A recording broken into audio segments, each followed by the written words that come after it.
y además nos anuncia la doctora Ginon Shail que ya se está grabando este programa y se está transmitiendo también. Pues vamos a iniciar la tercera sesión de la conmemoración del aniversario de la Universidad José Martí de Latinoamérica, Campus Mérida, que en Mérida cumple 4 años, pero la universidad tiene muchos más, o sea, tiene más de casi 2 décadas. De modo que para nosotros es una ocasión muy especial, cumplir 4 años, y sobre todo que un poco lo que hablábamos antes de iniciar la grabación con la doctora Muriel Venegas, que es nuestra invitada de honor esta tarde, que hemos tratado que esta conmemoración sea una especie de polifonía de varias voces procedentes de varios países para enriquecer la visión que podamos tener, en este caso del tema de la educación, pero en otros casos de otros asuntos que convergen en la vida de todos los latinoamericanos. Y en esta ocasión, pues la doctora Muriel Venegas Beltrán, que ya ha estado con perdón, Vanegas Beltrán. Ella es de la Universidad de Cartagena, donde obtuvo el grado de doctora, pero nosotros tuvimos la oportunidad de conocerla en una estancia postdoctoral, supongo, porque ya era doctora, en la Universidad Pablo de la Vida en Sevilla. Y esto nos habla un poco de la extensión de su currículo, que, dicho sea de paso, no lo vamos a leer porque nos ocuparía un lapso importante de la conferencia, ¿verdad? Pero lo que sí vale la pena destacar es que la doctora Muriel pues se ha especializado en el tema de la educación con puntualidad en los vínculos que tiene con los aspectos sociales y políticos de su propio país y en general de América Latina. Esta tarde le pedimos, digamos, que pudiera abordar un tema que nos ocupa en toda América Latina de manera urgente por la situación epidemiológica que estamos viviendo, la visión y la práctica que se tuvo en la educación superior en Colombia. Y por eso le pedimos que su conferencia la tituló ella Pandemia y Educación Superior en Colombia, Impactos, Logros y Desafíos. Que el tema es, en general, un tema muy interesante, pero en lo particular nos interesa desde México y desde creo que cualquier otro país y desde la propia Colombia, una reflexión en torno a este problema que levantó la alerta en todas las universidades. Yo antes de ceder la palabra a la doctora, quisiera nada más comentar que el sábado que se decretó aquí en México la suspensión de labores y la entrada en cuarentena, pues no sabíamos cómo enfrentar directamente el problema. Habida cuenta que estábamos, no obstante que se tenía la tecnología para poder afrontar el problema, no teníamos el hábito de usarla de manera sistemática y estábamos más centrados en el tema presencial, ¿verdad? Y esto creo que fue un tema que fue general, por lo menos en América Latina, que todos estábamos andando siempre por el camino de la presencialidad y no habíamos prestado la atención debida a los instrumentos virtuales que hoy por hoy pues han resuelto una cantidad de problemas y han generado otros, pero en fin, nos han permitido transitar en esta pandemia que ya llevamos casi 2 años, o vamos por el segundo año, y nos interesa, por lo tanto, mucho la visión que tenga la doctora Vanegas sobre este tema, en particular en Colombia. Dicho lo anterior y agradeciéndole, desde luego, expresándole toda nuestra gratitud por haber aceptado tomar parte en estos festejos, le cedo la palabra a la doctora Muriel y de antemano le doy las gracias a ella y a todos los presentes por haberse tomado el tiempo para poder participar en esta interesante conferencia. Bienvenida, doctora, y adelante, tiene usted la palabra. Muchas gracias, muy buenas noches, mis agradecimientos a la Universidad José Martí Mérida por tan honrosa invitación, y especialmente al doctor Carlos Borqui y a la doctora María Ginón, y un saludo fraterno a todo su equipo de trabajo y a quienes nos acompañan conectados y nos siguen igualmente por las redes. Me permite un segundo, les comparto mi presentación y ustedes me confirman si se puede visualizar. Sí, claro. Gracias. Como indicaron, pandemia y educación superior en Colombia, impactos, logros y desafíos. Les voy a compartir realmente unas reflexiones a partir de un proyecto de investigación en marcha con base en fuentes y estudios del Instituto Internacional para la Educación Superior en América Latina y el Caribe de la Organización de las Naciones Unidas para la Educación, la Ciencia y la Cultura, y ESAL UNESCO, el Observatorio de la Universidad Colombiana y el Ministerio de Educación Nacional de Colombia.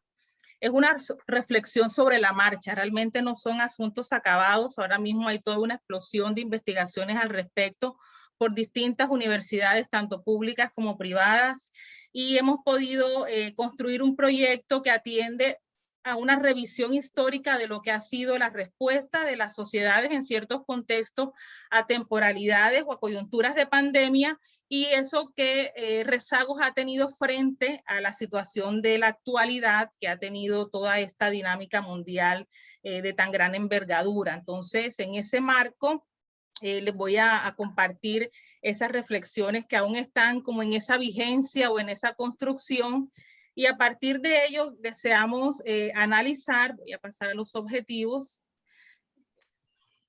analizar cómo el sector de la educación superior en Colombia y sus actores, docentes, estudiantes, padres de familia, la comunidad científica, directivos, etcétera, cómo se han visto afectados por la pandemia del COVID-19 y cómo han respondido a esos desafíos planteados. A partir de ello, les propongo señalar los logros que se han resultado de la contención o de la superación de esos impactos, y con ese balance discutir un poco los principios en los que debería basarse, es algo que se está también construyendo, los principios en los que debería basarse la planificación de la salida de la crisis de la pospandemia en el ámbito universitario. Bueno, la crisis que ha desatado esta pandemia mundial tuvo y ha tenido consecuencias directas sobre los sistemas educativos en términos de alteración y adaptación de los ciclos académicos. La virtualidad y los formatos online irrumpieron con mucha fuerza, pero también con desigual éxito, y pese a que representaron el riesgo de la pérdida del vínculo presencial y dificultades de mantener la relación y la mediación pedagógica, por cuanto la educación es un hecho social, ante la imposición del confinamiento, la necesaria interacción humana se hizo secundaria por la necesidad de preservar la vida. Debemos reconocer realmente que el sector de la educación superior no estaba preparado para una disrupción como la que ha traído consigo la pandemia del COVID-19. Se pensó como algo momentáneo, se hicieron planes inclusive en el mediano plazo, pero nos dimos cuenta que todo era un proceso de largo aliento. De modo que ante la parálisis inicial que se dio, mientras se asimilaba una crisis de salud pública, la reacción fue el cierre de las universidades, y esto fue una medida de prevención y de contención prácticamente inmediata que, en medio del aprendizaje sobre la marcha, ensayo-error, se generaron transformaciones y un despliegue acelerado de soluciones de educación a distancia o educación asistida o educación virtual o educación remota. Ha tenido diferentes denominaciones con el fin de asegurar la continuidad del servicio educativo, lo que se ha llamado una disrupción digital.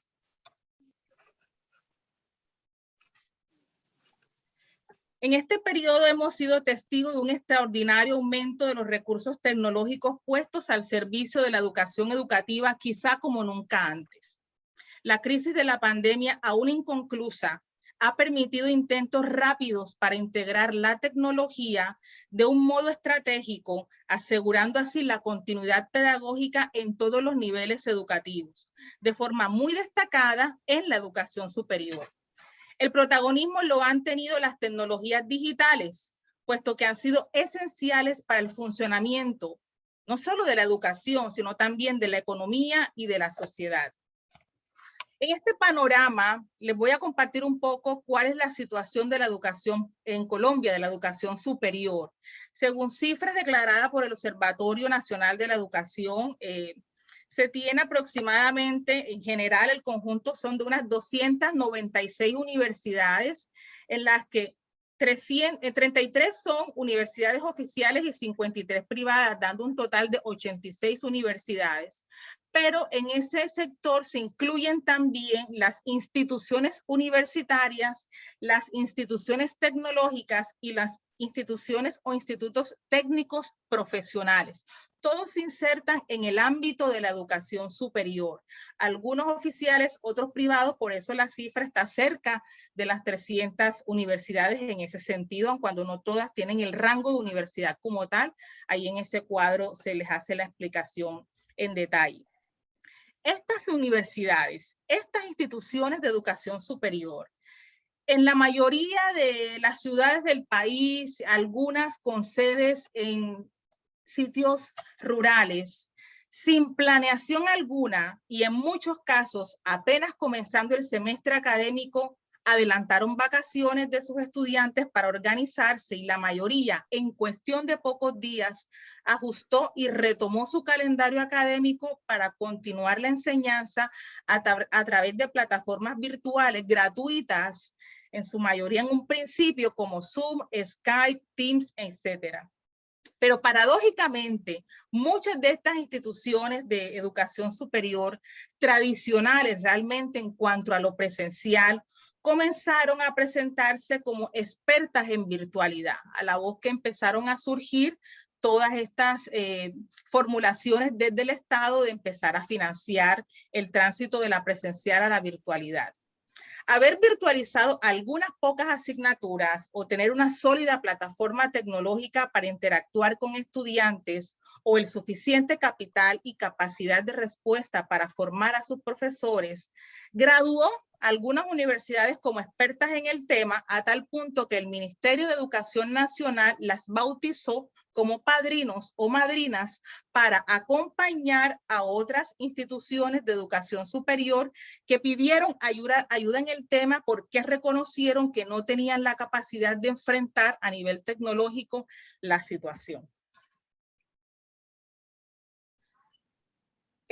Aquí en este mapita podemos ver un poco las cifras de cómo está la conectividad en Colombia. Estos son unos datos publicados por el DANE en el 2019, se están actualizando realmente a partir de este año 2001, pero las cifras han cambiado medianamente, tampoco han sido un despunte, digamos, muy extremo. Son datos que están alrededor de proporciones similares a los que están aquí detallados. De modo que en el contexto en el que irrumpe la pandemia, ¿sí?, que nos coge a todos desprevenidos, Colombia tenía aproximadamente un 49.7%, ¿sí?, con una conexión fija a Internet. Solo un 23.9% con una conexión móvil, solo Internet desde sus celulares o desde sus planes, es decir, no un Internet en casa. Solo un 26.5% con una conexión tanto fija como móvil, ¿sí?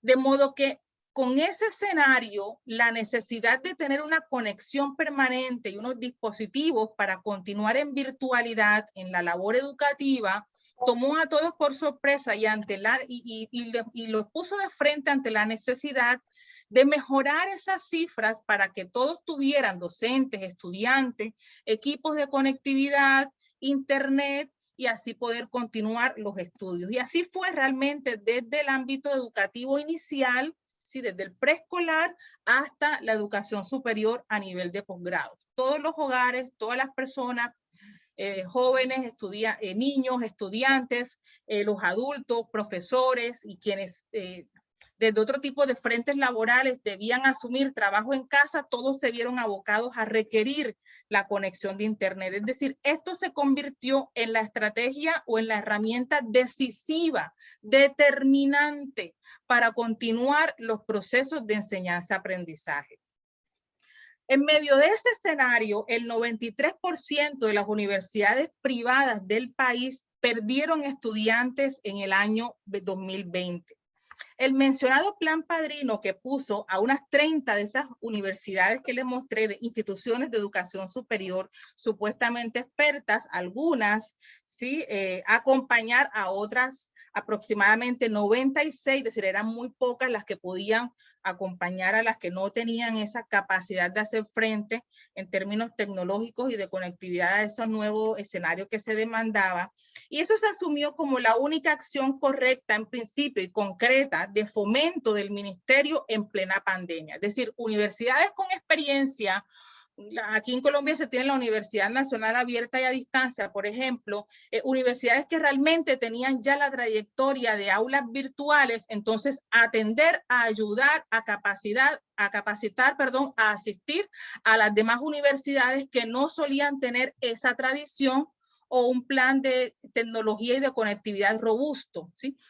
Esto es un indicativo de que se transfirió, se le delegó a universidades con esas capacidades, obviamente, generalmente privadas, ¿sí? La ayuda y la solución inmediata a las demás universidades. Solo el tiempo, los estados financieros, las estadísticas de matrícula dirán cuántas de esas supuestas líderes del Plan Padrino y que asumieron, ¿no?, los recursos además para ello, pudieron por sí mismas triunfar con la virtualidad, beneficiarse de las alianzas y cuántas de las apadrinadas lograron superar la crisis, sostenerse o no cerrar programas, porque muchos programas se cerraron también. A la fecha se habla de unas 150 instituciones de educación superior, de esas casi 300, de esas 296 que operan con protocolos de seguridad aprobados para el regreso gradual a la presencialidad, lo que genera una duda actualmente, ¿sí?, sobre el presente y futuro de un buen número de las otras 150 universidades que en su mayoría están en pequeñas ciudades de provincia que ya venían con baja demanda desde antes de la pandemia y que financieramente han enfrentado problemas para sostener las nóminas. En este mapa podemos ver una muestra de cómo está divulgada, difundida, enraizada, ¿no?, la tecnología digital en el país para soportar esa educación virtual, ¿sí?, para darle continuidad. Entonces, en rosadito se están mostrando zonas digitales rurales, como para contrastarlo con lo que está en amarillo y rojo, en amarillo y azul. En amarillo se muestran las zonas urbanas, en azulito las localidades con cobertura de mayor tecnología o de la 4G, ¿sí? Que se piensa, digamos, se va a extender como hasta el 2025, y en naranja, quizás no sé si contrasta muy bien con los puntitos amarillos, los centros digitales que se proyectarían tener a 2022, porque no, es decir, no están en estos momentos, no tienen ni bolita amarillita, ni tiene la rosadita, entonces la naranjita es la que se proyecta como a esas áreas. Quiero eso decir que hay una mayor concentración de la capacidad de dar respuesta a esta crisis generada de salud pública en la educación superior, es solo en una porción de la geografía colombiana, y que hay otras zonas de frontera y que tradicionalmente han sido esas zonas con abandono estatal y con poco despliegue, desarrollo científico, tecnológico, etcétera. Y vemos lo que está pasando con el área de la Orinoquía, que está al oriente del país, y al sur del país, lo que es el área de la Amazonía. En todo este sector de la educación, el impacto más fundamental realmente está todavía para evaluar, justamente por esa panorámica tan desigual de la capacidad de dar respuesta con la adopción de tecnología y virtualidad para garantizar la educación superior en todo el país, ¿sí? El saldo resultante en términos de calidad y de equidad, tras el cambio de las metodologías en la prestación del servicio para garantizar su continuidad, es algo que se vislumbra va a ser muy desigual y va a ahondar las distancias, las brechas y los desarrollos tan desiguales que han tenido las regiones en Colombia. Pero en el ámbito específico de la educación superior, la transición hacia la educación a distancia de emergencia se ha acompañado de otros impactos no menos importantes para los distintos actores, aunque probablemente menos visibles y documentados todavía, que a continuación vamos a detallar puntualmente, perdón, a mostrar en detalle.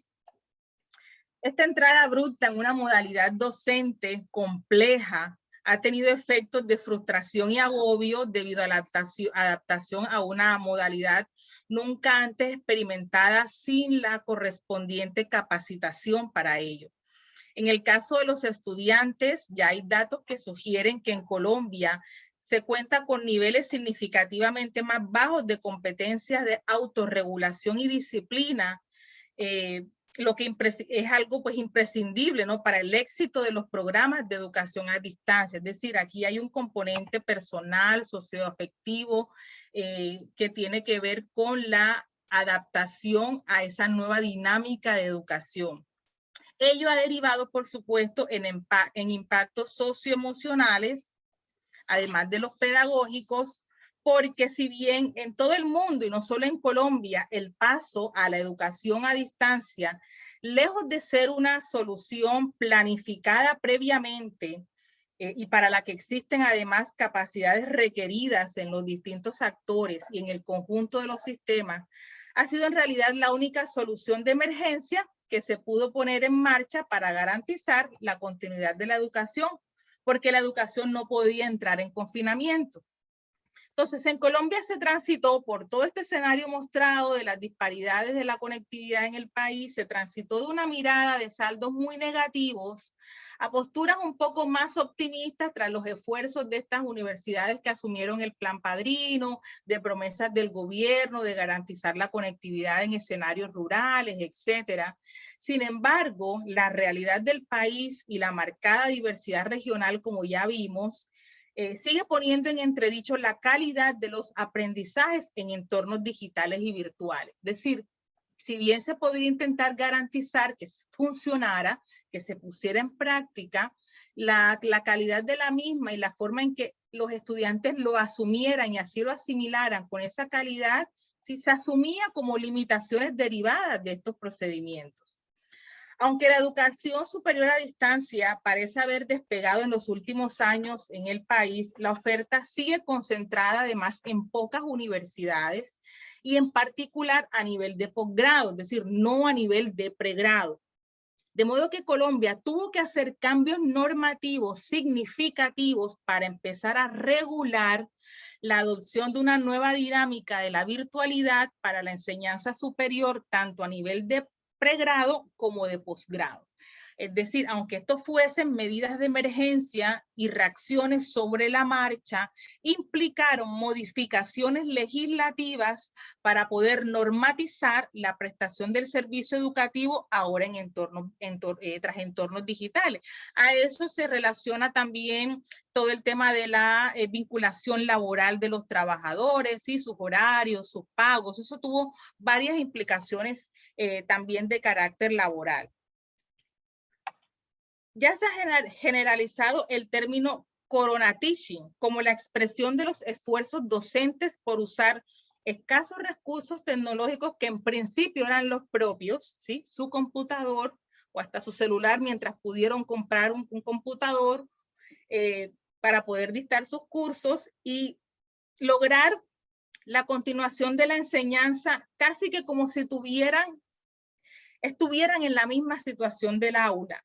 En definitiva, intentaron transformar las clases presenciales a modo virtual y no modificar el currículo ni la metodología, lo cual, por supuesto, implicaba transformaciones curriculares y metodológicas ante estas nuevas demandas. Todo ello derivó en impactos socioemocionales, por cuanto los estudiantes han tenido que reorganizar su vida cotidiana para ajustarse a una situación de confinamiento. Estudiantes, por ejemplo, que estaban mucho fuera de sus países de origen, volvieron a casa, algunos lograron volver a casa, otros quedaron mucho tiempo varados en el extranjero tras el cierre de aeropuertos y de fronteras, ¿sí? Y la pérdida del contacto social y de las rutinas, ¿no?, de socialización que forma parte de la experiencia cotidiana del estudiante en la educación superior, también ha tenido su costo y ha sido además de los impactos más lamentables, porque las cifras de depresiones e inclusive cifras de suicidios en jóvenes y en adultos han sido bastante altas a partir de los últimos 2 años. Impactos financieros. Los estudiantes y en muchos casos sus familiares han tenido que seguir haciéndose cargo de los costes vinculados a la educación superior. Para los estudiantes más vulnerables que contaban con ayudas estudiantiles como alojamiento, alimentación, transporte, el dilema de la continuidad o de la suspensión de estos beneficios mientras se tuvo esa transición del confinamiento o se pasaba a implementar esta educación a distancia, donde ya no tenían que movilizarse, no iban a, digamos, preguntarse si recibían o no el subsidio del transporte, de alimentación. Todo esto fue detonante de crisis y de caos económicos y emocionales. Impactos laborales. Estos han sido los más inmediatos, los que más, digamos, de manera más fuerte ha tocado, nos ha afectado a nosotros como docentes, a los docentes. ¿Por qué? Porque la reestructuración de la oferta, inevitablemente en un contexto de reducción de la demanda, condujo a un número de despidos importante, especialmente a los docentes de universidades privadas o de pequeño tamaño, o a los que estaban vinculados al sector público, pero a través de contratos a términos fijos, o que en el país llamamos docentes de cátedra, docentes catedráticos, y muchos de estos contratos no fueron renovados. Las cortes de estudiantes graduados en el tránsito del año 2020 y en lo que va del año 2021 han tenido que hacer frente al pago de sus préstamos, frente al pago de inversiones y asumir un endeudamiento de esos créditos universitarios, y se han encontrado además con un mercado laboral deprimido por causa de la crisis, que les ha representado mucha mayor dificultad para insertarse en un mundo laboral que, como un efecto dominó, ha recibido también todos los impactos financieros derivados de la crisis, ¿no? Sabemos muchos negocios cerrados, inclusive muchos profesionales que trabajaban de manera independiente, ¿sí? Por ejemplo, odontólogos, por mencionar una profesión. Muchos de estos profesionales tuvieron que cerrar sus sitios de trabajo, sus consultorios, etcétera, de modo que esos jóvenes que se iban graduando, se iban encontrando un mercado laboral muy limitado para insertarse como egresados al ejercicio profesional de su carrera. De modo que esto ha sido también un mayor radio de acción, impactando el aspecto financiero de diversas familias que digamos que están por fuera de los márgenes de los actores directos del ámbito educativo, sea estudiante, docente, sino que va más allá y toca realmente a toda la sociedad. Los impactos sobre la movilidad académica, bueno, es apenas obvio, ¿verdad?, que se haya reducido considerablemente. En un principio se detuvo, luego empezó a descender toda la movilidad internacional, y se suspendieron o se congelaron convenios o alianzas interinstitucionales. Los impactos sobre la demanda y la oferta académica de la educación superior refleja que la competencia también en las universidades se vio exacerbada en esta coyuntura.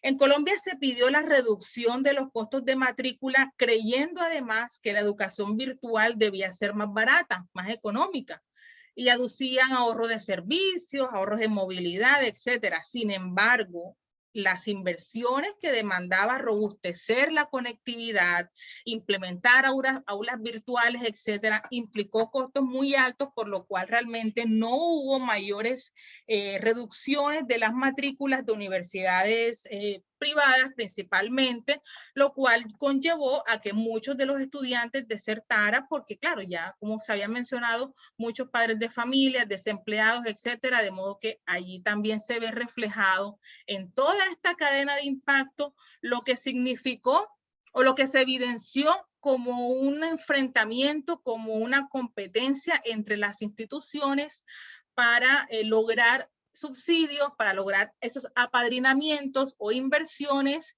y continuar con la labor educativa sin que eso se tradujera además en despidos de los docentes, en fin. Las medidas del gobierno y de las universidades ante este panorama. Bueno, las acciones políticas, digamos, la respuesta de los gobiernos y del Estado colombiano en particular se orientaron inicialmente hacia dos frentes fundamentales. En primer término, hacia medidas administrativas para la salvaguarda del funcionamiento del sistema y así garantizar la educación de instituciones y la adecuación, además, de instituciones que se robustecieran tecnológicamente y se implementaran las medidas de bioseguridad ante los retornos. Esta primera acción conllevaba a un segundo frente de atención consistente en la disposición de recursos financieros para poder poner en marcha esa iniciativa y subsidios para continuar las actividades educativas. Pero en la práctica, la realidad fue que bajo una serie de presiones sociales, y esto tomó toda la opinión pública de buena parte del mundo, ¿no? Todos sabemos la coyuntura tan dolorosa que enfrentó Colombia con una serie de paros, de movilizaciones de estudiantes, de gremios, que significó mucha pérdida de vida de líderes sociales, de jóvenes, de estudiantes heridos en las calles, ¿sí? El gobierno asumió un compromiso con la educación superior pública, realmente fue su postura, destinando nuevos recursos o prometiendo destinar nuevos recursos que permitieran que los estudiantes de las universidades de los estratos 1, 2 y 3 tuvieran matrícula gratuita hacia el segundo semestre del año 2021. Es decir, en medio de toda esa revolución social que en su momento se dio, los acuerdos a los que se llegaron implicaron ya el segundo semestre que está, digamos, en vigencia, el segundo semestre del año 2021, con la gratuidad, digamos, de la educación superior en el país a nivel de la universidad pública. Ya el asunto privado es otro cuento, como decimos por acá. Entonces, ¿cómo se operacionalizó todo esto? A través del Fondo Solidario para la Educación creado mediante el Decreto Legislativo 662 del 2020, es decir, todo ahí en medio de la turbulencia, el gobierno nacional dijo asignar recursos adicionales que se iban a sumar a los ya destinados a estos programas del Plan Padrino, de la matrícula cero, etcétera, y a sostener, a garantizar la permanencia de un programa que tienen que se llama Generación E o Generación Excelente o Generación Excelencia, que le da matrícula gratuita o casi en 100% subsidiada al estudiante en cualquier universidad del país para sufragarse sus costos profesionales al haber obtenido un rango alto en las pruebas de estado, en las pruebas ICFES o en las pruebas Saber 11, como se llama actualmente. Esto es un asunto bastante complejo y espinoso en el país porque, claro, los estudiantes han optado por universidades privadas, pero universidades además de altísimo costo en su semestre, y eso se ha traducido también en una disminución de ingresos para las universidades públicas, porque pocos estudiantes con estos beneficios optan por matrícula en universidad pública. Entonces, este es un tema que hablarlo en Colombia levanta ampolla de inmediato porque genera esa sensibilidad frente al rechazo, digamos, del funcionamiento de este programa, aunque en esencia es muy bueno, pero al desarrollarse de esta manera genera toda esta efervescencia. Esto además porque las universidades públicas acumulaban ya un desfinanciamiento de unos 18 billones de pesos. Y eso se vio reducido aún más en sus propios recursos por conceptos de matrículas y de ventas de servicios. El incremento asociado de los costos en mejoras de infraestructura, de tecnología, de la información y de la comunicación, en el bienestar universitario, en la formación y capacitación docente para atender la virtualización y en aplicar los protocolos de bioseguridad, demandó mayores recursos de inversión en las universidades públicas.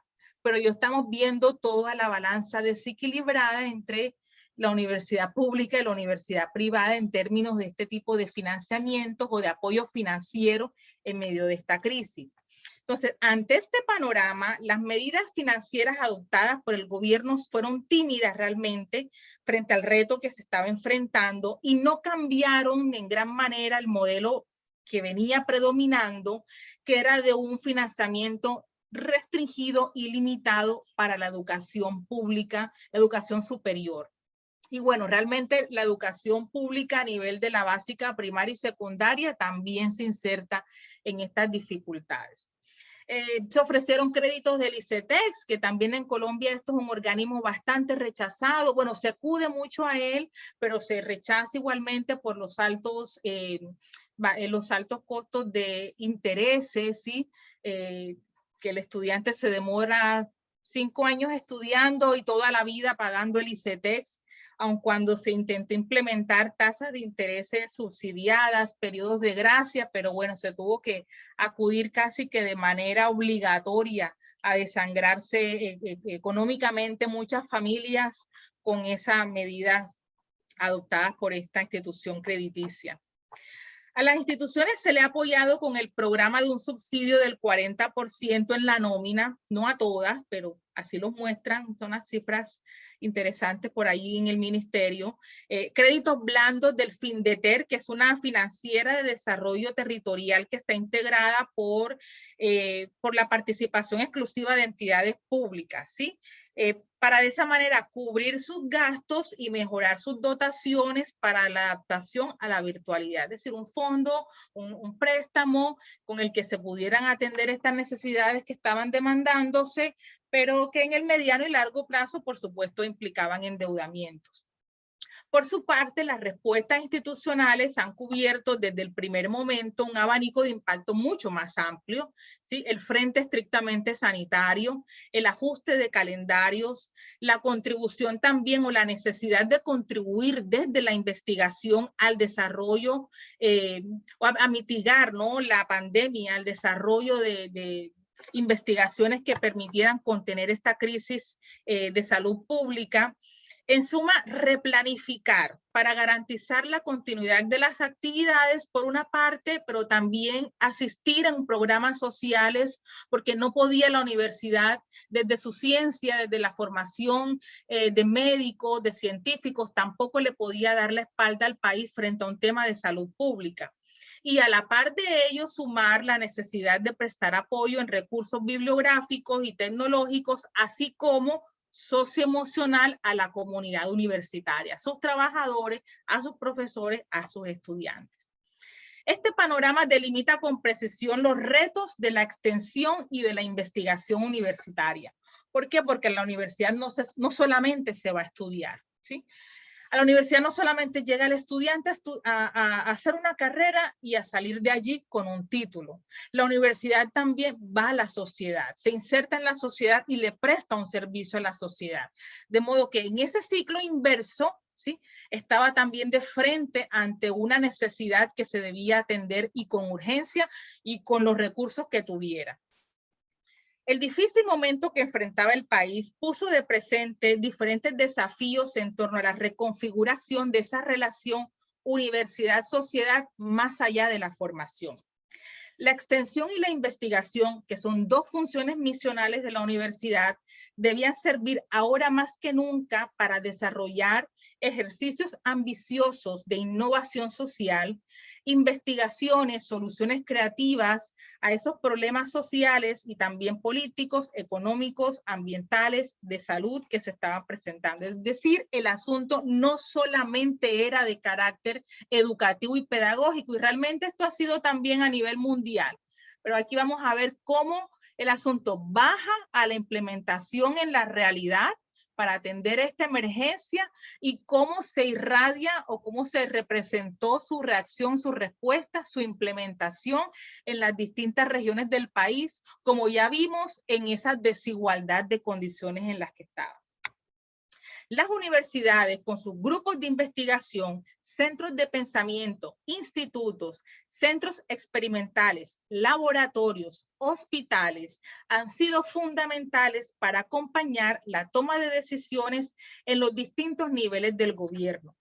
La crisis de salud pública también develó la imperiosa necesidad de tener más y mejor ciencia en el país para ser desarrollada desde las universidades. Es decir, fue un momento en que nos dimos cuenta de la importancia que tenía la ciencia, además de la tecnología, que se requería invertir aún más en laboratorios, en reactivos, en estos científicos, en estos estudios, para atender el panorama de salud pública que se estaba presentando, por cuanto la universidad juega un papel fundamental en la atención de esas situaciones. La ciencia y la tecnología son parte de la soberanía de los países y ahí las universidades deben asumir, incluso recobrar su liderazgo, puesto que paradójicamente, al mismo tiempo que se cerraron las exportaciones de equipos médicos, científicos de todo el mundo, se involucran de manera colaborativa en el mayor proyecto de investigación de la historia para conocer y combatir el nuevo coronavirus, para crear una vacuna sobre la marcha y sin tiempo por las vidas que estaba cobrando, incluso vidas de quienes estaban al frente de la investigación o de quienes estaban al frente de la atención de la salud pública, ¿no? De todo el personal de salud. Sin duda era una excelente oportunidad en medio de lo complejo, ¿no? Para fortalecer la financiación en esos laboratorios, en esas redes nacionales e internacionales de investigación y de creación. Es decir, ahí se abría otro frente fundamental para atender y que debía reaccionar a este panorama, como ya indicamos, que no solamente era el asunto pedagógico, el asunto formativo de los profesionales que lo hacen en el ámbito universitario.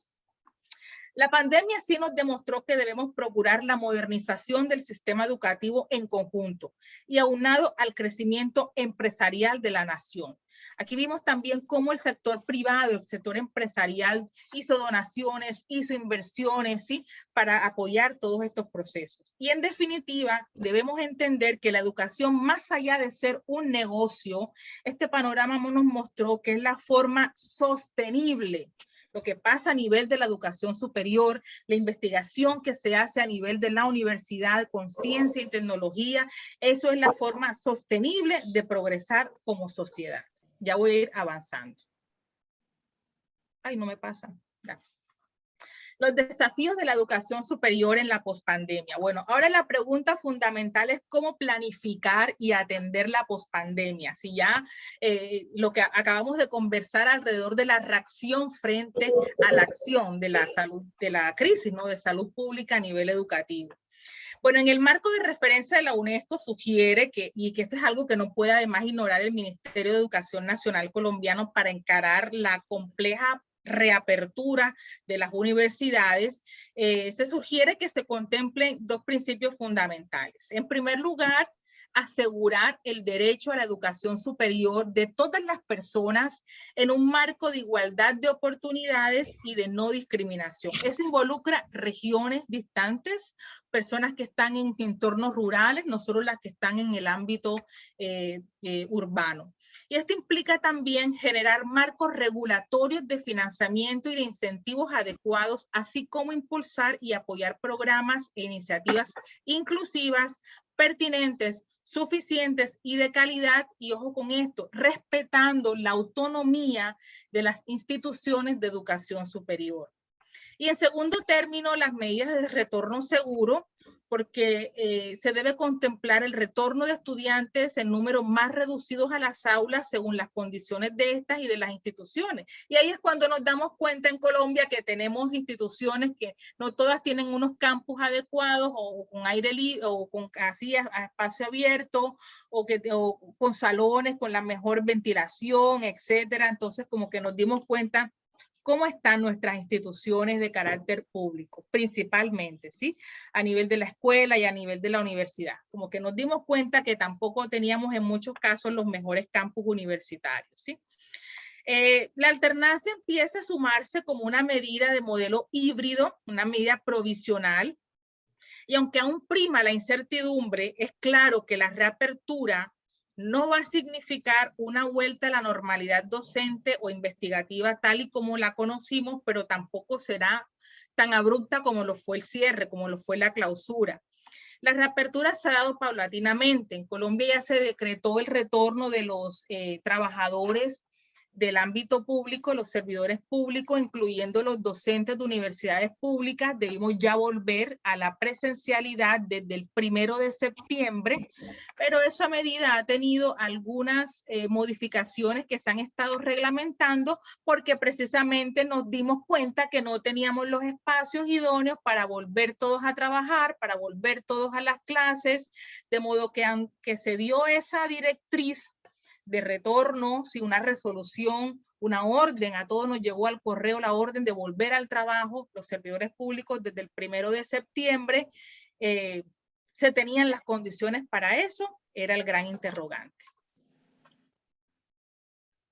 Aquí les voy a compartir ahora, para ir ya finalizando, el Laboratorio de Economía de Educación de la Universidad Javeriana ha divulgado los 9 retos más urgentes que también deben enfrentarse y atenderse en la educación superior para el año 2020-21 y el cierre de este año y en lo sucesivo mientras ya se retorna a la presencialidad. Entonces, en primer término, la nivelación académica de estudiantes nuevos, ¿sí? Porque se parte del entendimiento de que este tiempo de virtualidad no ha impactado de la manera más adecuada y positiva en el proceso de enseñanza-aprendizaje en todos los estudiantes, de modo que se requiere una nivelación en el tránsito de otros semestres o en el inicio del primer semestre, en el caso de los estudiantes que proceden de la educación secundaria, del bachillerato. Es importante que se dé esa transición que no sea tan traumática, ¿sí?, al volver a la presencialidad. En segundo lugar, la alternancia con todas las medidas de bioseguridad. Eso implica que se dispongan todas las formas de aplicar esos protocolos de bioseguridad, de higiene, de los sitios, de todo lo que se debe utilizar para protegerse, para evitar la propagación del virus. Eso implica censar la población para establecer quiénes están vacunados o cuál es el estado de la vacunación, aunque se respeta a quienes opten por vacunarse o no, solo con un alto porcentaje de estudiantes y de profesores y trabajadores vacunados es que se permitirá el retorno a la presencialidad de toda la comunidad educativa. El tercer reto implica la calidad de la enseñanza remota, ¿sí? Porque siguen dándose ese ejercicio híbrido, de modo que ello no signifique la disminución de la calidad cuando se sigan ambientes virtuales, a la par de la continuación de la educación en escenarios presenciales. En cuarto lugar, un reto importante tiene que ver con redes de contacto para robustecer habilidades sociales, porque estudios a nivel psicológico y psiquiátrico han determinado que los seres humanos que vamos a volver a la normalidad, que aspiramos y que queremos todos volver a la normalidad de nuestro trabajo y de nuestra vida en el año 2022, no estamos en las mismas condiciones emocionales de hace 2 años, ¿sí? Vuelve un ser humano en muchos casos más vulnerable y frágil. No todos han tenido o no todos hemos tenido la capacidad de responder con resiliencia ante esta crisis. Muchos hemos perdido familiares, amigos, muchos hemos estado enfermos y muy graves o con familiares muy graves, de modo que el estado emocional tan vulnerable implica, ¿sí?, que se invierta y que se atienda esos seres humanos, esos individuos que van a volver a reencontrarse y que tienen en su condición socioemocional algún tipo de vulnerabilidad, o también a nivel de relaciones interpersonales, ¿sí?, trabajo en equipos, etcétera. El quinto reto atiende la articulación de la educación superior con el mercado laboral, ¿sí? Buscando estrategias que permitan que esos egresados se inserten en un mercado laboral que, si bien se ha visto afectado, limitado, restringido, etcétera, ¿sí? Debe tener formas de inclusión de un profesional, ¿sí? De modo que el gobierno y la empresa privada, el sector privado, están construyendo ideas que tienen que ver con la vinculación de jóvenes, y hemos escuchado en Colombia cómo ya hay una serie de estímulos a empresas, por ejemplo, que vinculen trabajadores en ciertas edades, jóvenes, sin estas exigencias de esos currículos y de las experiencias, porque esto es algo que hay que atender, ¿sí? La vinculación laboral de los egresados que se han formado en los últimos años, ¿sí? El sexto reto es evitar la deserción, ¿sí? O recuperar a esos que se fueron de la educación. Volverlos a traerlos nuevamente al escenario educativo, traerlos nuevamente a su formación profesional, porque ahí también se parte del supuesto que se evita que una persona entre a otro tipo de escenarios de economía informal o de delincuencia o de acciones ilícitas, ¿sí? Un poco la lógica de recuperar la formación profesional o técnica o tecnológica, pero digamos la preparación, porque también sabemos lo que significa la educación para la movilidad social. El séptimo reto implica la adecuación curricular, es decir, atender transformaciones curriculares que representen innovaciones frente a las demandas impuestas por la virtualidad o al retorno de la presencialidad. ¿Qué se debe modificar? ¿Qué se debe conservar? Y eso es importante atender, porque la metodología curricular no ha sido la misma, no pudo ser la misma, y se atendió sobre la marcha, pero pasada la tormenta, hay que mirar estrategias más decantadas sobre esa experiencia para mejorar esos programas curriculares, indistintamente de la formación, sea técnica, tecnológica, indistintamente de la universidad, sea pública o privada.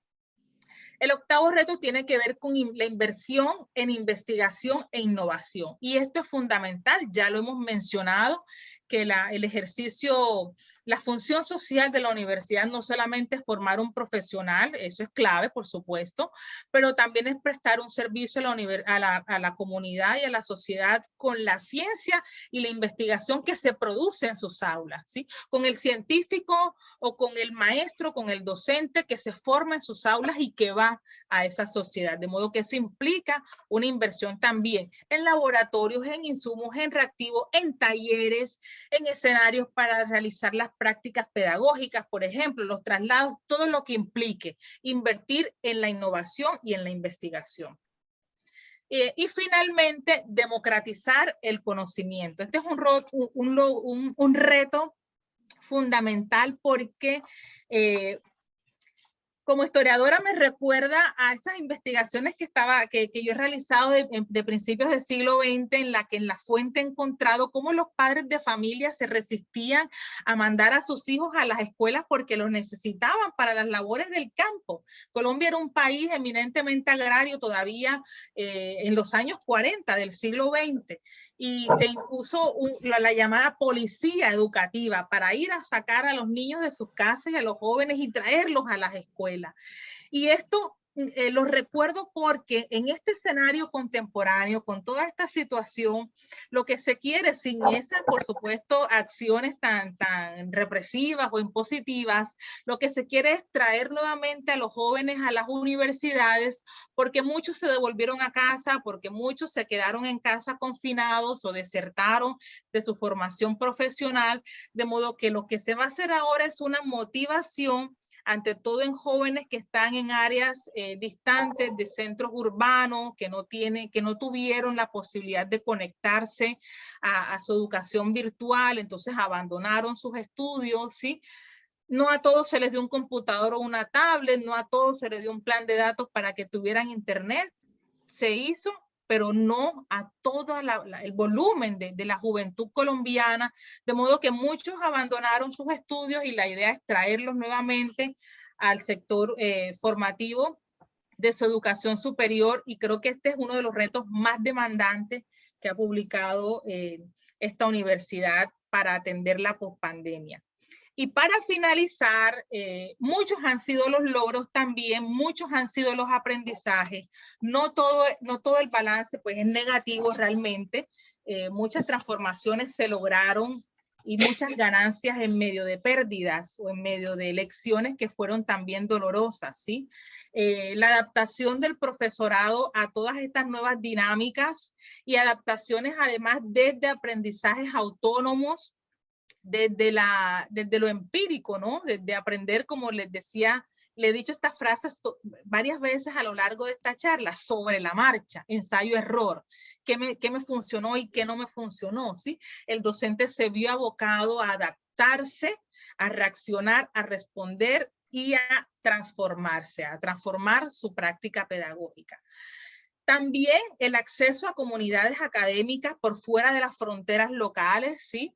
Esta multiplicidad de eventos virtuales nos permitió conocer y acceder a muchas universidades, a muchos investigadores de otros países y de lugares, además de un avance importante a nivel científico, a nivel académico. Implicó en ese sentido ahorros en movilidad internacional. Por supuesto que me hubiera encantado estar en México con ustedes y después de esta charla comerme una rica comida mexicana y pasear y conocer ese país que tanto me gusta, que conocí ya en el año 2015, estuve en México.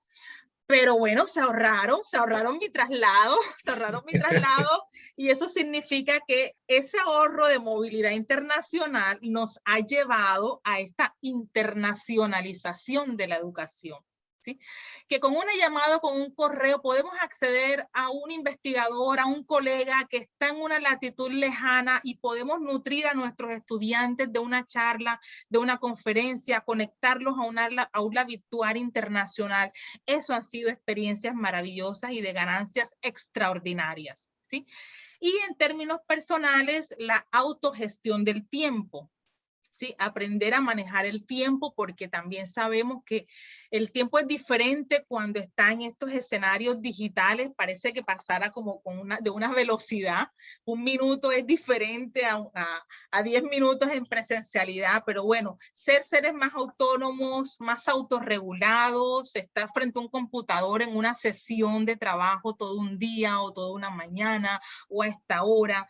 Todo eso son ganancias personales que como seres humanos resilientes hemos podido asumir.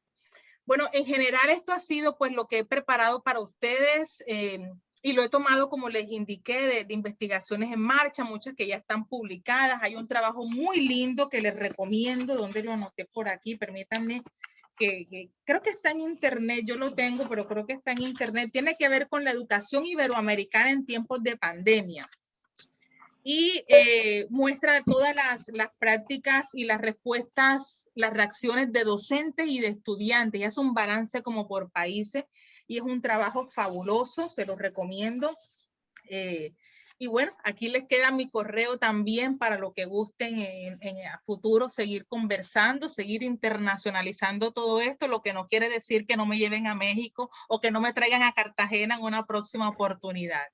Bueno, estoy entonces abierta al conversatorio para seguir profundizando estos aspectos. Muchísimas gracias. Voy a dejar de compartir. Bueno, pues agradecemos en principio la brillante participación de la doctora Muriel y desde luego, como en todas las ocasiones en que tenemos conferencias que tienen esa virtud que describió la doctora Vanegas, de ser, digamos, internacionales por la circunstancia benéfica que nos trae las redes digitales. Y yo deseo que el que quiera preguntar, pues lo hiciera, o comentar algo, lo hiciera de manera,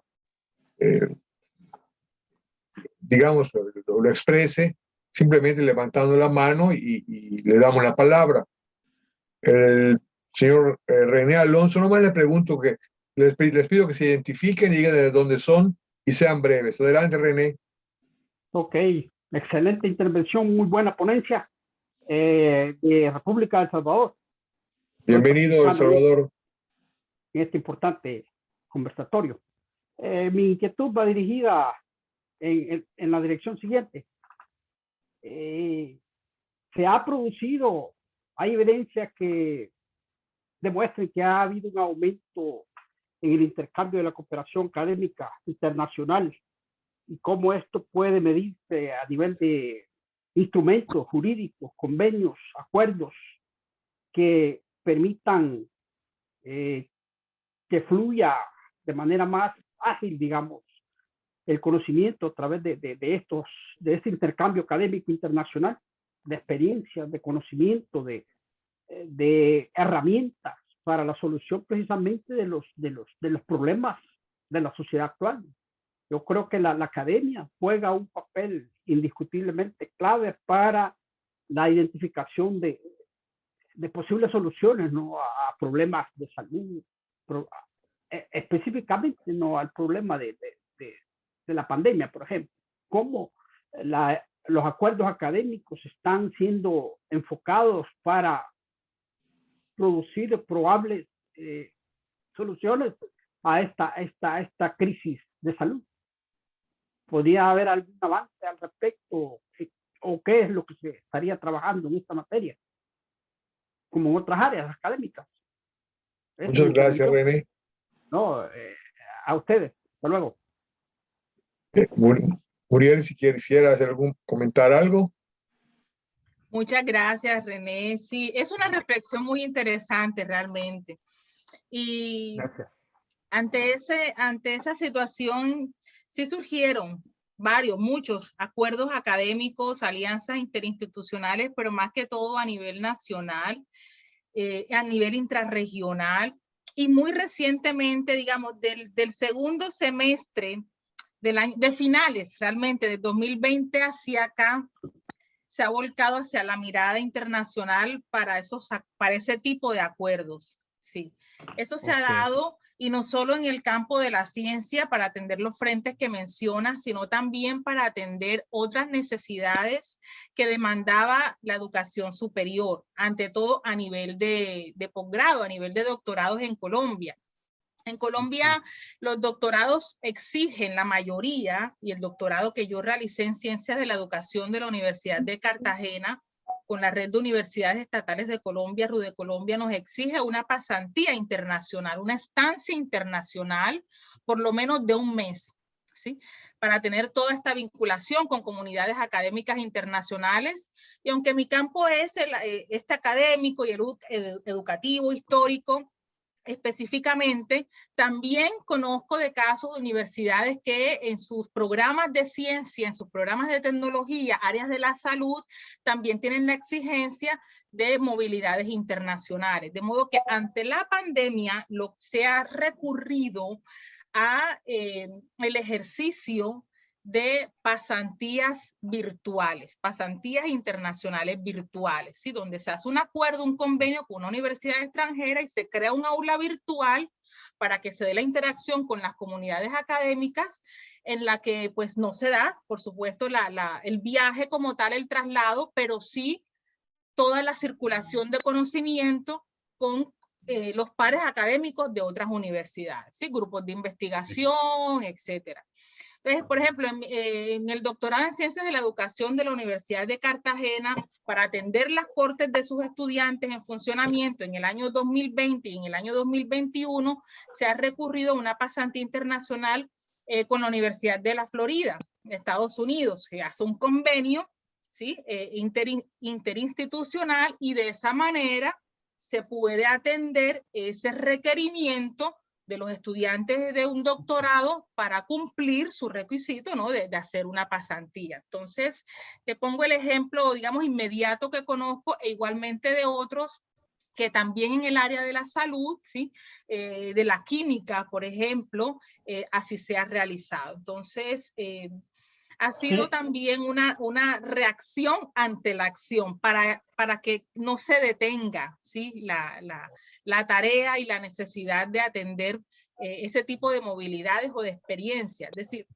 un estudiante de doctorado no va a parar sus estudios doctorales 1, 2, 3 años sin saber cuándo vamos a tener la victoria sobre el coronavirus.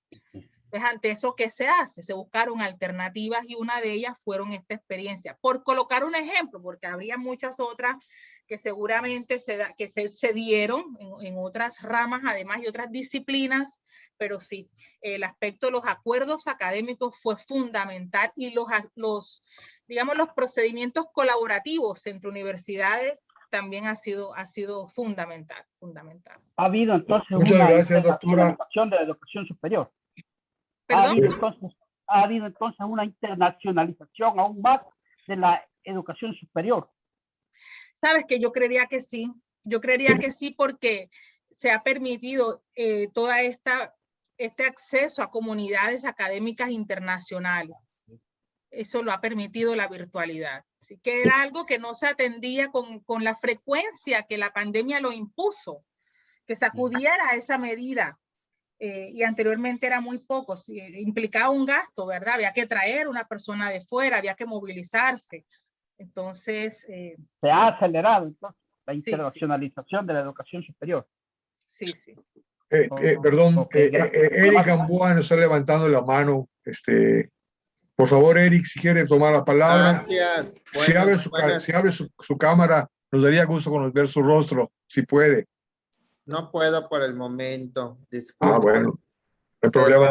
Eric. Sí quiero hacer una pregunta. Primero, antes que nada, felicitar la ponencia, que estuvo muy bien articulada, muy interesante, muy profundo el análisis, y preguntarle, yo soy del campus Mérida, estoy estudiando el doctorado en educación, segundo semestre, y pues conocer cómo considera usted, doctora, que se pudieran transferir los logros de Colombia al entorno de la educación superior en México.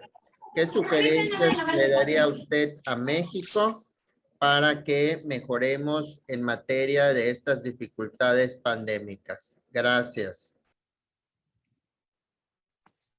Gracias, Eri, por tu pregunta. Quisiera que especificaras dificultades, ¿en qué sentido? Dificultades, no sé, en materia de salud, en materia de conectividad, de acceso a la educación como tal, para poder responder de mejor manera la inquietud. Pues, por ejemplo, en materia de la matrícula, yo trabajo en una institución pública que es la Universidad Autónoma de Yucatán y trabajo en instituciones privadas. Una se llama TecMilenio y otra se llama Universidad Interglobal.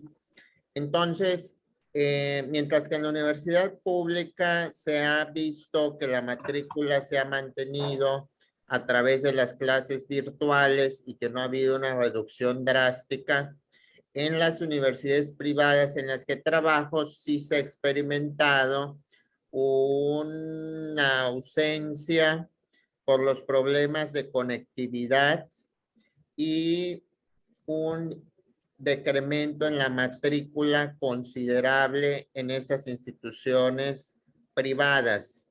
Entonces, ¿qué sugerencias? A mí me gustaría mucho escuchar qué sugerencias, si por ejemplo los de la universidad privada me preguntaran a mí, qué buenas prácticas pudiera yo recomendarles.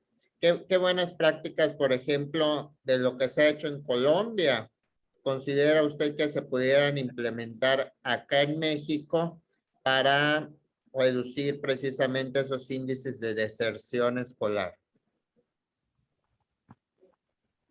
Bueno, Eric, muchas gracias. Sí, tiene que ver también con la motivación de padres de familia y de estudiantes para sufragar los altos costos que implica la educación privada, porque muchos consideran, sí, que es la expresión generalizada cuando suena muy desagradable, pero es el sentir de los ciudadanos, padres de familia o jóvenes estudiantes. Muchos consideran que no vale la pena pagar un semestre tan costoso para atender una educación remota, ¿sí? Para no ir al campus universitario, para no estar en un salón con aire acondicionado, con toda la dotación y el disfrute, ¿no?, de la vida universitaria. Entonces sienten un menoscabo hacia la educación remota. Eso lo escuchamos en un ejercicio que hicimos de entrevistas la mayoría de las respuestas estaban enfocadas en esperar a que se retornara la presencialidad para volver a invertir, porque eso implicaba un préstamo, un ahorro sustancial en la economía familiar, en fin. Entonces, el estudiante se ponía a trabajar o preferían que sus hijos, ¿no?, se pusieran a trabajar y después de un año o un semestre invertirle en universidad privada. Es decir, detectamos que había una postura de desmotivación para sufragar los costos de universidad privada por cuanto consideraban que era de menor cuantía en términos de calidad y de beneficio que ir al salón de clase, que trasladarse y estar en la presencialidad. De modo que la respuesta ha sido, en el caso de Colombia, de muchas de las universidades privadas, por eso los 9 retos que les compartí, los divulga una universidad privada, ¿sí? Están asociados a concientizar a la ciudadanía, al padre de familia y al joven, que la educación aún en la virtualidad implica el mismo esfuerzo en el docente, incluso un sobreesfuerzo para conectarse, para desarrollar una clase de calidad y lograr en sus estudiantes la motivación y el aprendizaje, aun cuando no estén en un salón de clase. Eso por una parte. Es decir, si el origen del asunto, como atacar una enfermedad, no es solo atacar un síntoma, sino ir a lo que lo origina para poder combatir la enfermedad. Entonces, si el origen de la deserción universitaria es la desmotivación de la educación virtual porque se considera inferior a una educación virtual, es mostrar que no es así, que eso implica no solo una inversión en términos de tecnología, sino también un esfuerzo en el personal docente en capacitarse para atender las dinámicas de la virtualidad y lograr un aprendizaje óptimo en sus estudiantes. Lo que pasa es que en la otra cara de la moneda, el estudiante debe estar, como indicamos en algunos de los retos, en esa autorregulación para estar frente al computador. Es muy difícil en los niños, supremamente difícil, y el peor escenario ha sido el de la educación preescolar, el de los niños de los primeros años en la primaria, ha sido de lo más complejo, al igual que en los adolescentes que empiezan a socializar. Pero en la persona adulta, en un joven universitario, en un joven que está estudiando un posgrado, habría un poco más de concientización en ese plano. Entonces, en últimas, un asunto de decisión personal, pero que implica que se le demuestre a los padres de familia y a los estudiantes cómo está invirtiéndose, cómo está garantizándose la calidad aún en medio de ese escenario de virtualidad, ¿sí?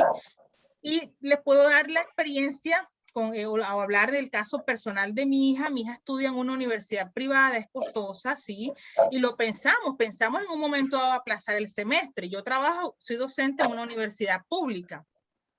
Y la mayoría de los estudiantes continuaron, aun cuando algunos desertaron por el tema de la conectividad. Pero en mi hogar conversamos sobre esa disyuntiva, ¿verdad?, de invertir en el semestre. Pero nos encontramos con todo un despliegue muy robusto por parte de esta universidad para que nuestra hija estuviera en esas clases conectada, ¿sí?, motivada, de modo que vimos que era necesario que continuara y no se interrumpiera. Entonces, pienso que por ese lado podría estar una opción viable, quizás no la solución, porque en última es una decisión personal, pero en términos institucionales sí es mostrar cómo aún en virtualidad hay calidad, no hay una disminución, porque la presencialidad tampoco siempre es sinónimo de calidad en ese sentido. Y muchos han sido las ganancias en estos escenarios de virtualidad, como ya lo hemos conversado. Entonces pienso que hay una opción, es decirle a tus colegas, comentarle a sus pares que muestren lo que tienen. Y si no lo tienen, en lo que aspiran a tener, aspiran a invertir, porque implica una inversión, un esfuerzo. Así el profesor dé la clase desde su celular. Porque si un profesor se le va la energía, ¿sí?, se le daña su computador, pero tiene un celular, tiene un grupo de WhatsApp de sus estudiantes y les escribe, y los chicos ven el esfuerzo que está haciendo el docente en dar su clase desde un celular, les está cumpliendo a sus estudiantes. Y eso es esa motivación de la que les estoy hablando. ¿sí? De no descuidar el asunto porque no tengo un equipo, no tengo energía, no tengo la tecnología, no, esto es un asunto de voluntades. Si no, el mundo se hubiera paralizado hace 2 años, y en 2 años más es que volvemos a retomar todo hasta la misma educación. Es mi reflexión personal. Sí, muy cierto lo que comenta. Le agradezco mucho sus apreciaciones y muy interesante el análisis. Yo soy psicólogo de formación y la verdad es que el análisis que hace de la motivación, pues muy pertinente, y pues tenemos todo este problema de la socialización con otras personas, que es un elemento muy importante que debe de existir para que las personas pues no vayan a caer en estados de depresión, de ansiedad, que ya serían otras problemáticas aunadas a esta pandemia, ¿no? Entonces, le agradezco mucho las reflexiones, muy interesante la plática, ojalá podamos escuchar otra de algún otro tema a futuro. Gracias. Gracias. Muchas gracias, Eric, muy amable. Maru Méndez está pidiendo la palabra, por favor, es suya. Muchas gracias, buenas noches a todos. Yo soy estudiante del doctorado en educación, modalidad en línea, en Mérida, en el campus Mérida, en la Universidad José Martí de Latinoamérica. Y bueno, soy docente a nivel superior, doy clases a nivel licenciatura en una escuela privada de Mérida. Doy clases en posgrado de psicología educativa.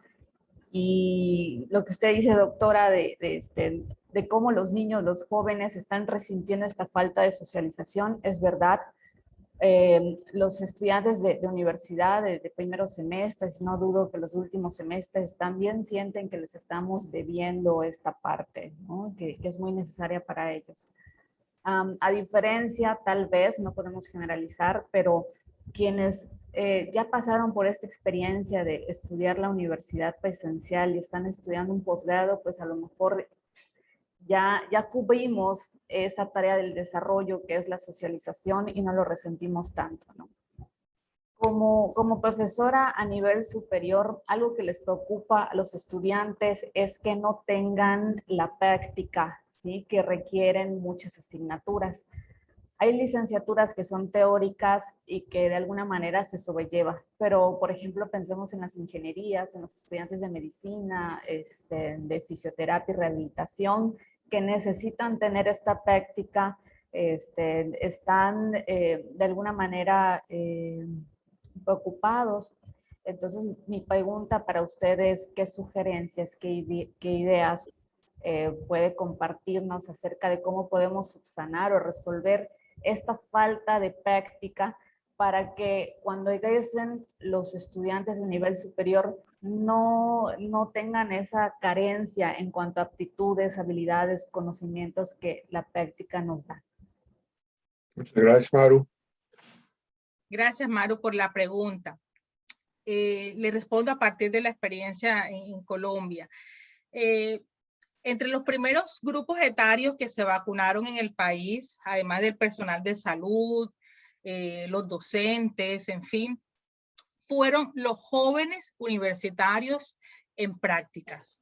Es decir, disciplinas, profesiones que requerían una práctica en cualquier escenario, ¿sí? Como las que usted mencionó. Esos jóvenes fueron vacunados a la par de los primeros grupos etarios beneficiados con el plan de vacunación. Es decir, a la par que se estaban vacunando los adultos mayores y que nosotros los jóvenes de 40 y tantos teníamos que esperar varios meses, esos jovencitos de universidades en los 20 y tantos años de inmediato empezaron a ser vacunados para que pudieran acceder al campo de su práctica, por una parte. Y por otra parte, no se puede graduar un estudiante que no haya realizado sus prácticas. No puede titularse como profesional, y eso está reglamentado, el estudiante que no cubra sus horas de práctica o lo que, por ejemplo, en medicina se llaman las clínicas o la residencia, o lo que en derecho se llama, por ejemplo, el consultorio jurídico, ¿sí? Poner en práctica sus habilidades para desempeñarse como abogado. En fin, los psicólogos, los fisioterapeutas, los odontólogos tienen que hacer su práctica clínica para poderse titular. Así la realicen en el año 2023, después que se haya superado la pandemia. Si la persona opta por aplazar el semestre de práctica, el estudiante, si decidió retirarse y luego regresar y completa su currículo académico, si no tiene saldado el requisito de la práctica, no se puede graduar. Y eso no tiene discusión, porque una persona que no ha puesto en práctica su conocimiento teórico no va a ser un mismo profesional idóneo en ese sentido. Puede ser hasta peligroso. Imagínense un ingeniero o un arquitecto, allá se cae el puente, allá se cae el edificio, si no estuvo en el campo viendo la resistencia, el suelo, las varillas, el grueso del hierro. Eso tiene su importancia en la formación. De modo que la sugerencia es que en el escenario mexicano sea que los estudiantes se vacunen, por supuesto, para que estén protegidos a la hora de poner en práctica sus conocimientos teóricos, y en segundo término, hasta que no cumplan ese requerimiento, no graduarlos. Y ya esos son requisitos de la ley acá en el país, y que bueno, ojalá en México así sea, porque realmente resulta incongruente que una persona no tenga, pues por supuesto en las profesiones que lo requieren, no todas lo requieren. En el de un docente, por ejemplo, la práctica es fundamental. En los psicólogos, por ejemplo, necesitan estar en una interacción para poder tener ese aprendizaje complementario y determinante para desempeñarse posteriormente en sociedad una vez titulado. Entonces, yo creo que la regulación va desde la normativa en ese sentido, en que no se puede graduar una persona que no tenga la práctica. Entonces, cuando la pueda hacer, si no están habilitadas porque hay un pico de la pandemia, en fin, y eso tuvo sus demoras, ha tenido una marcha muy lenta, pero hasta que no la cumpla en las horas establecidas, no se titula la persona. Y con eso se salda el cumplimiento de eso. Gracias, doctora. Yo creo que en teoría suena muy bien, ¿no? En el sentir de los jóvenes, yo creo que les puede causar mucha frustración, ¿no? Y bueno, yo soy psicóloga de formación y es algo que los psicólogos podemos abordar, atender, ¿no? Porque los jóvenes están en la inmediatez, viven también en una cultura de la inmediatez, ¿no? A un clic y en segundos obtienen mucha información y están interactuando, ¿no? Entonces, desde el sentir de ellos, tal vez no quieran esperar. Acá en México, si no me equivoco, en septiembre empezaron a vacunar al grupo etario en el que pertenecen los estudiantes, ¿no? Entonces apenas en septiembre de 2021 los estuvieron vacunando como para tener un retorno más seguro a la escuela, ¿no? Entonces, no sé, en Colombia si empezaron antes, ¿no? Y que nos puedan compartir de esta experiencia de las prácticas. Sí, así se empezó a regular. Eso es una regulación, implicó medidas de regulación.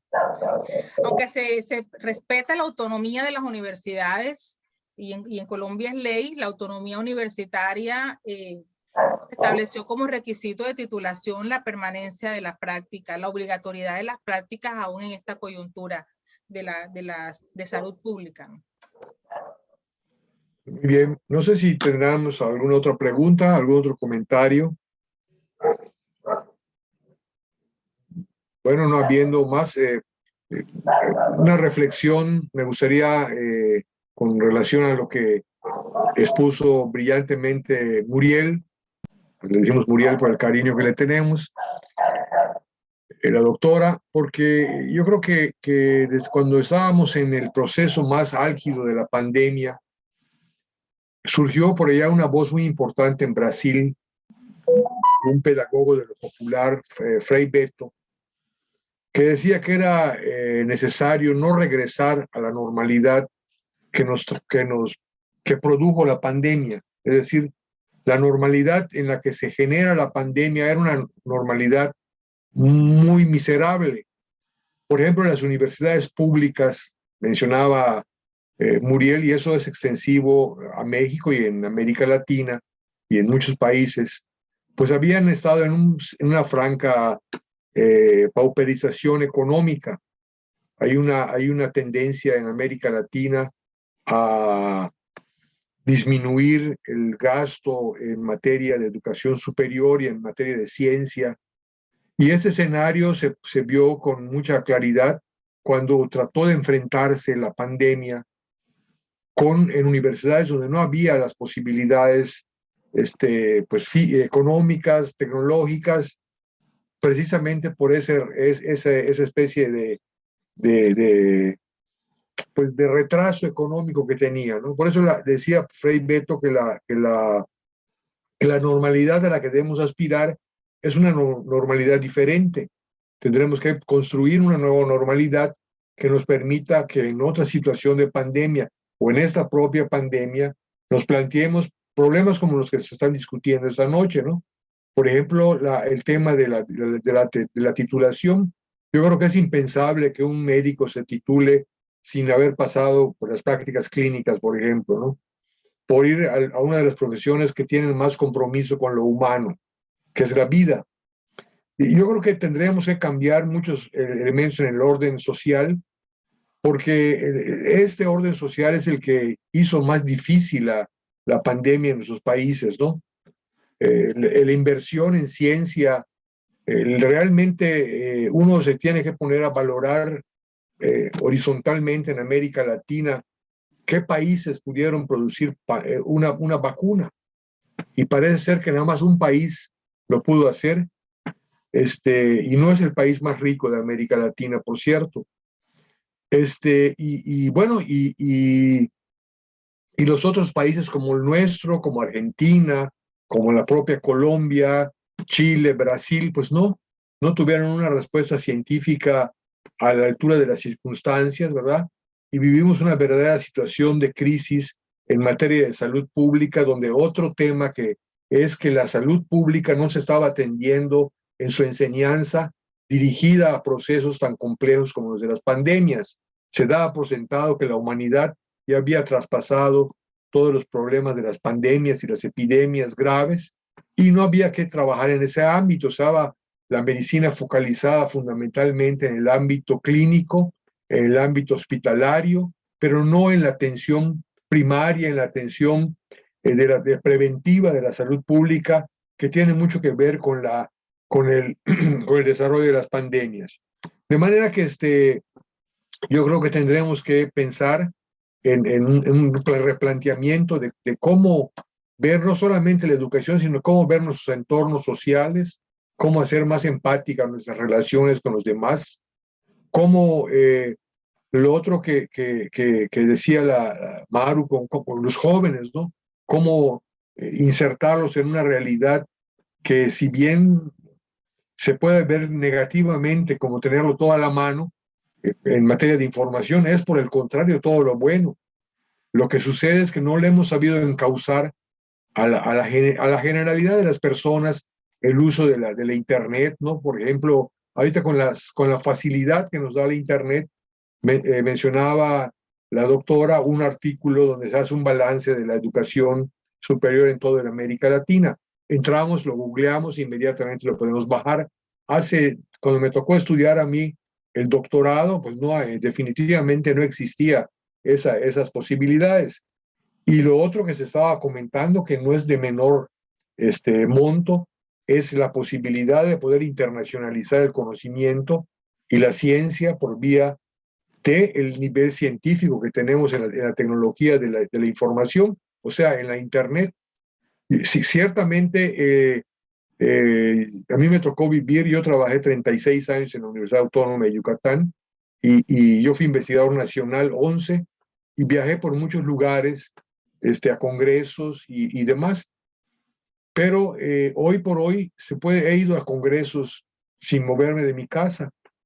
No estoy diciendo que sea lo óptimo, pero estoy diciendo que es una posibilidad de construcción del conocimiento que está a la mano de todos y que la podemos usar en beneficio de todos, ¿no?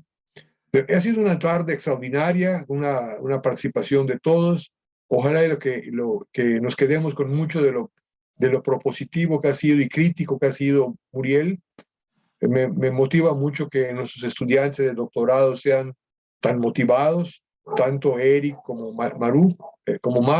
No sé si hay alguien más que quiera preguntar, y si no fuera así, pues cederle la palabra a Muriel para que pues ella fuera la que nos despidiera esta tarde tan hermosa que nos ha compartido con mucha generosidad. Pues si no hay nadie más, Muriel, te damos la palabra. La mano. ¿Alguien? ¿Quién? Víctor Rodríguez. Adelante, Víctor. No le escuchamos, Víctor. Adelante, Víctor. No te oímos. No le oímos, Víctor.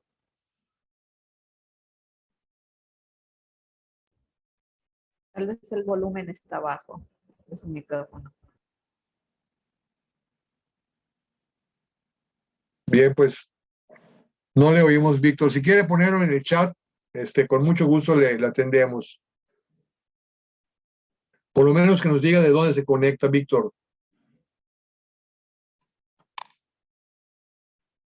Vamos a ver si nos manda un mensaje en el chat, Víctor. Qué pena que no pueda. Bueno, esas son las vicisitudes que tiene la enseñanza en línea, que a veces a alguien le falla por allá el internet. Una pregunta más.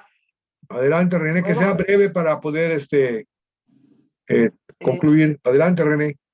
Sí, importante conocer ahí el dato sobre la deserción. ¿Sobre qué? Deserción, el término de deserción. Si podemos ahondar un poquito más en eso, les agradecería. Si se ha medido más detenidamente la deserción escolar en estos tiempos de pandemia.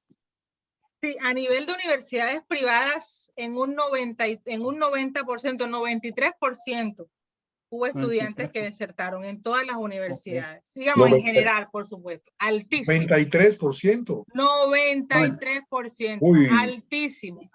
Y en el ámbito público, ¿lo tiene medido? En el ámbito público fue menor, cerca del 40%.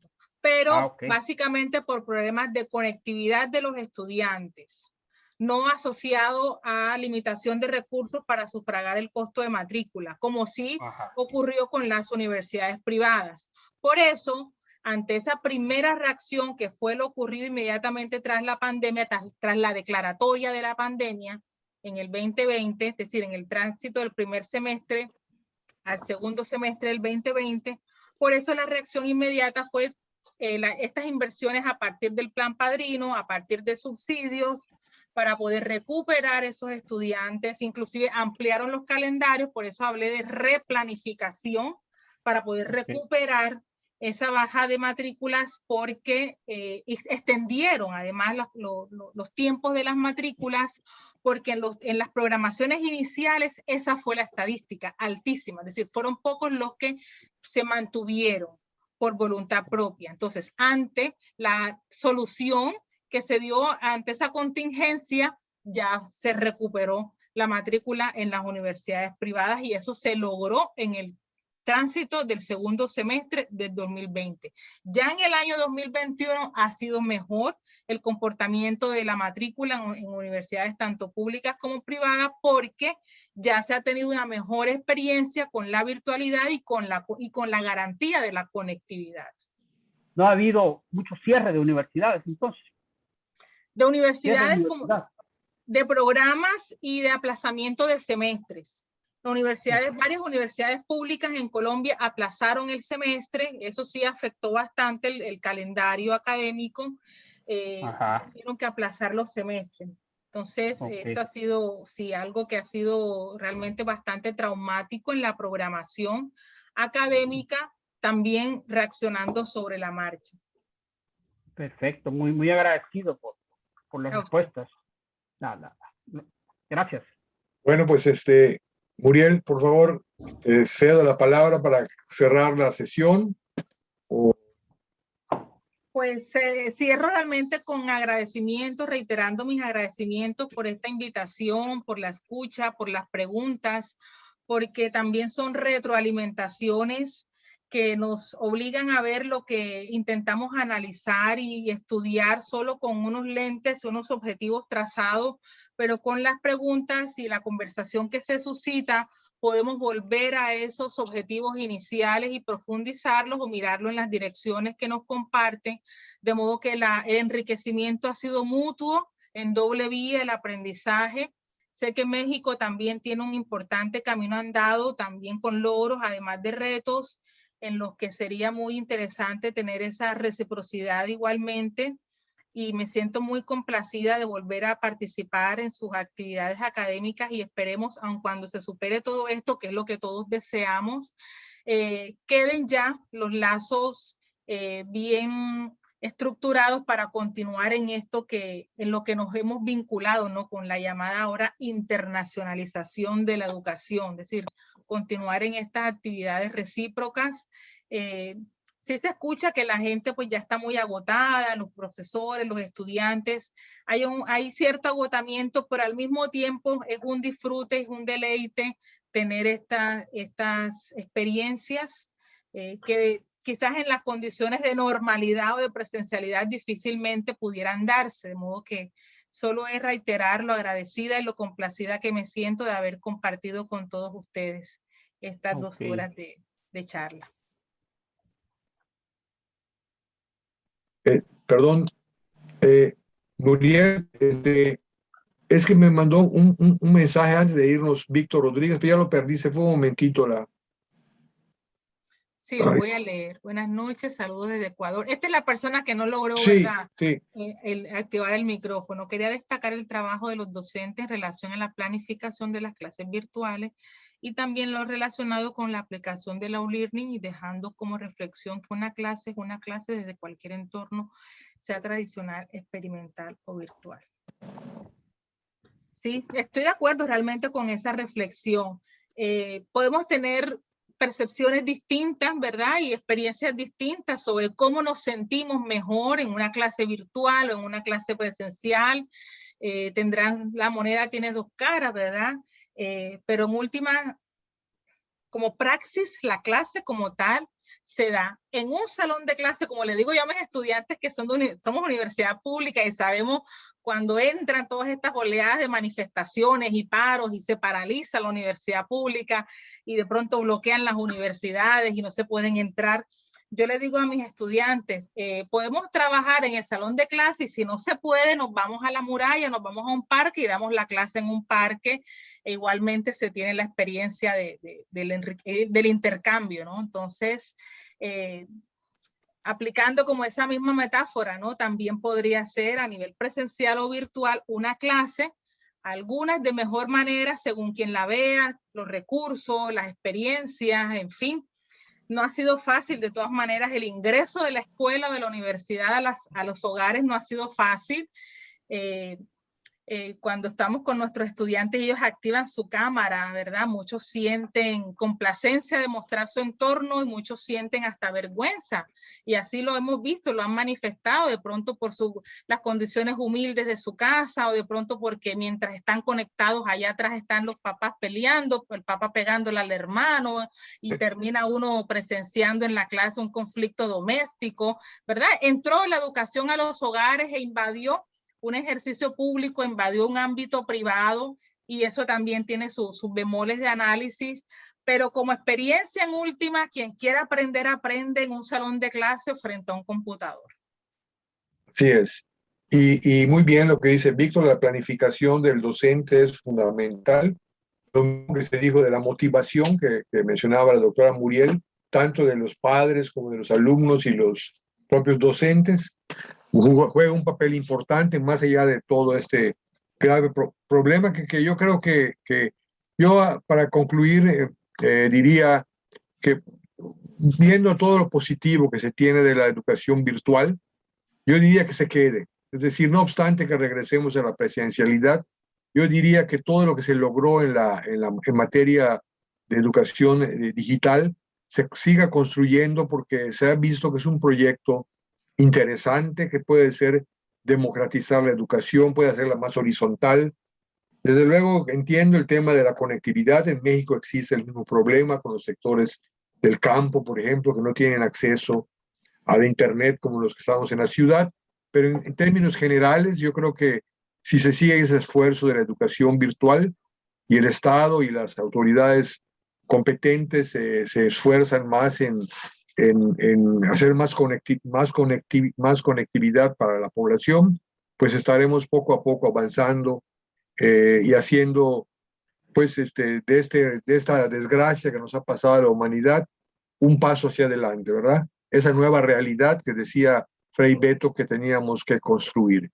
Pues dicho lo anterior, le agradecemos de nuevo a la doctora Muriel Vanegas y créame que le vamos a traer a Mérida. Yo sé que usted quiere mucho a México, porque además ya vi que a los estudiantes de doctorado les gustó mucho su presencia. Entonces, además que ya varias veces ya asistió por la vía virtual, pues ameritaría que nos visite Muriel, ¿no? Y no, pues nosotros nos vimos en España, así que nos vale la pena que nos veamos en nuestra tierra. Y a todos les agradezco mucho su participación y les damos las buenas noches y el viernes tendremos una presentación de un libro del rector general de la universidad que es Martí y la política.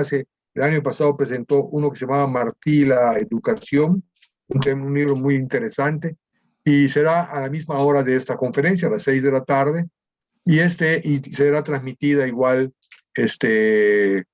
por esta plataforma de Zoom. Pues Muriel, muchas gracias a todos, a Maru, a René, a todos los que participaron, a Víctor que no le pudimos atender directamente, pero finalmente se pudo. A todos, muchas gracias por participar y muy buenas noches. Hasta la vista. Gracias, chao, que esté muy bien. Gracias. Gracias. Buenas noches a todos, gracias. Un abrazo. Chao.